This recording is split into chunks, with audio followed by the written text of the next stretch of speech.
Hello friends, this is Scott back in my backyard garden, and today is fall garlic planting. You've got to plant it in the fall so it has a winter cycle, and so you can pick it by late May, early June of next year. Now here I am, I just want to flash back about a month ago. I screened some compost out of my compost bin and got about 30 gallons of good compost. It's got some dirt in there, worms and miscellaneous, but it's good stuff.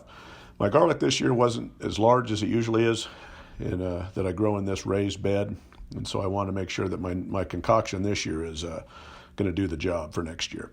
So I spread out the compost, and then I covered it with straw just to keep the organic life alive. I got a lot of worms, red worms, and other bugs in here. So I'm just pulling the hay back, and then I'm going to amend the soil a little bit further and I'll show you that here in just a second on how I'm going to mix my fertilizer for this year's crop.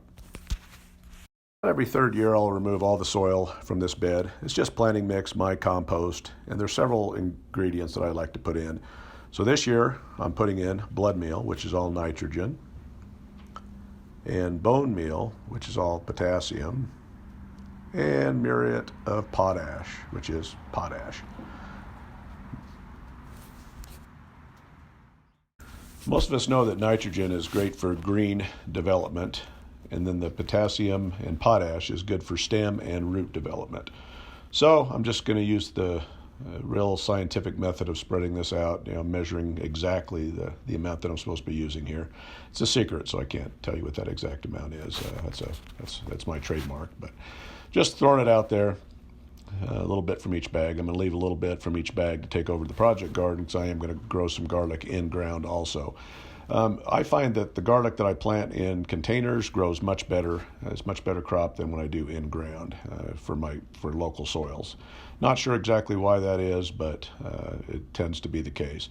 So I am gonna grow some at the project garden. I'm pretty impressed with the size of the vegetables from that garden this year. So we'll see what the garlic does next year. See if I get a better crop from here or get a better crop from there. But again, just scientifically, I'm measuring exact amounts of these chemicals, these free chemicals that I'm putting in here. And the last is not least is bone meal. Now, bone meal is one of those things that if you don't have anything or any bone meal, you forget to get it from the store. If you have any old urns laying around, you could use that if you're not too attached to the contents. But that would work fine, but I just don't tell anybody you did that. So I think my wife's ex-husband is in the house somewhere, and I'm sorry, Vern, but if I ever run out of bone meal, I might have to go take a look for you. I never met old Vern, but I did see him. I saw pictures, and I saw him on an episode of Dog the Bounty Hunter, and I said, "Hey, that's Vern." Sure enough, it was. He wasn't a suspect in that one. He was a witness, but it was kind of funny that I recognized him right away from pictures. But old Vern's left us. This joke might be a little too soon. It's been a long time, probably 10, 15 years, but rest in peace, Vern. You helped me with my video today. I'm just mixing the contents all together and just not too thorough about it. Just get it all worked in and then level it out a little bit. Now, the garlic that I plant is a soft neck variety. They say that soft neck is better in southern climates. Hard neck is better in winter, more harsh winter climates. I've tried garlic, buying it at the fancy garlic from farmers markets, and I've tried everything, and what works the best for me is just store-bought garlic. I just go to Harmon's, our grocery store here, and buy. Today I bought 10 heads, and then I just break the heads into cloves. And as you see, there's some nice sized ones to plant. Now, the bigger the clove, the bigger the head of garlic you're going to get.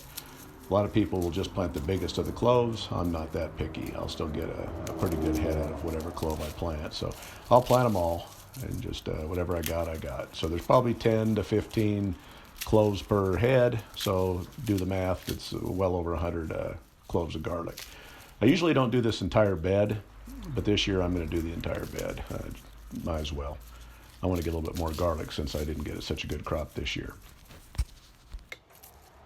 So I just want to show you that there is the right way to plant garlic. That's the root end, and then the pointy end is where it sprouts.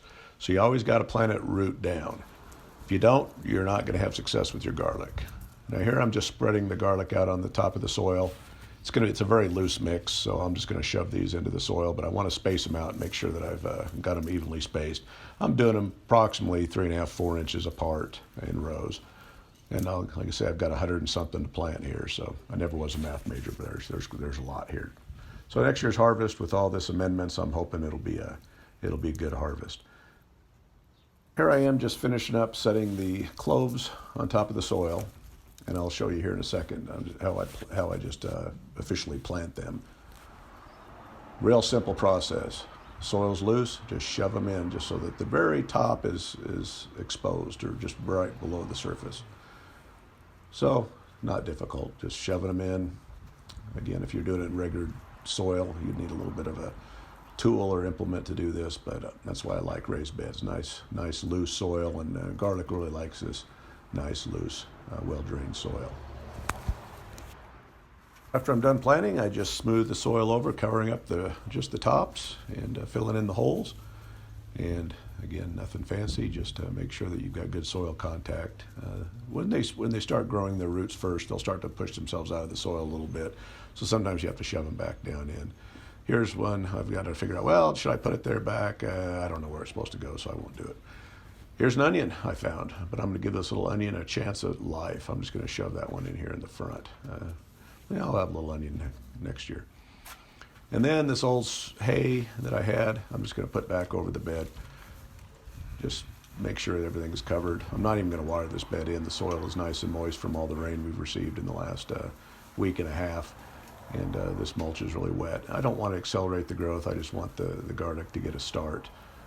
And it will grow, and it will sprout this year before the end of the year. Now, as you saw at the beginning of the video, I shoved the hay to one side of the bed, and now I've got to finish. After I've moved the hay, I've got to finish planting this side. So I'm just doing a wash and repeat on the 3 different chemicals, and then I'm just going to mix them all into the soil, and then I'm going to plant the remaining couple heads that I have, break them up into cloves, and plant them in.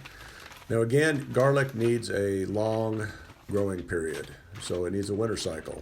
So you've got to plant them in the fall. This is the latest that I've ever planted my garlic. I usually get it in earlier. What garlic does is it'll sprout and it'll grow. I may have my garlic, it could even be a foot tall, and it'll just sit there in the winter and just kind of go dormant. It's still green, just kind of sits there, and then as soon as spring comes and the temperature's warm, the garlic just keeps on growing, and then they start producing the heads. The head development is the last bit of the garlic development, so that usually happens about in early May, and then I'm usually ready to pick garlic. This year it was the end of May, early June. In the past it's been more like the middle of June, but it seems like every year the garlic is coming in earlier and earlier, and but I don't know if it's global warming or just kind of a coincidence, but it is coming in more and more early. And again, I'm breaking up the cloves and putting them, spacing them, so I can plant them really easy. Again, this is kind of a repeat, so if you didn't miss the first part of the video, you can see how I do this in the second part. Real quick, real easy. It did take about 2 heads to do this, maybe 2.5 feet section. So a little bit of garlic goes a long ways. Again, I bought 10 heads of garlic, and they did this entire 3.5 by 8 foot bed. Now this bed used to be an old worm raising bed for red wigglers. It's got heating capacity, and I used to raise red wigglers in it, but it became more of a mouse issue because I was feeding them yard scraps, and I had it in the garage, and it just wasn't a good thing. So I decided not to get out of the redworm business that way, and I just put them in my regular bins now, and they grow naturally in my compost, and they're in my soils. But this bed was kind of a cool bed when I was doing that. So shoving all the heads, or the cloves in, I should say, and when I'm done, I'll just smooth it out again, and then we'll just cover it with straw, and then we'll be done with this process. Final step is covering with the hay again. So the whole bed is now covered. It's a couple inches, 2, 3, 4 inches thick. It's just loosely covered. I don't want to smother anything, but I just want moisture and water to be able to get in here. This straw, or hay I should say, is wet, so it's ready to, if it does rain some more or snow, it's just going to leach right into the bed. So it's all done, and we're ready for it to grow. And what'll happen is, this is what I'll see before winter hits, probably. You'll see garlic, approximately that tall. And the next early summer, we'll have garlic.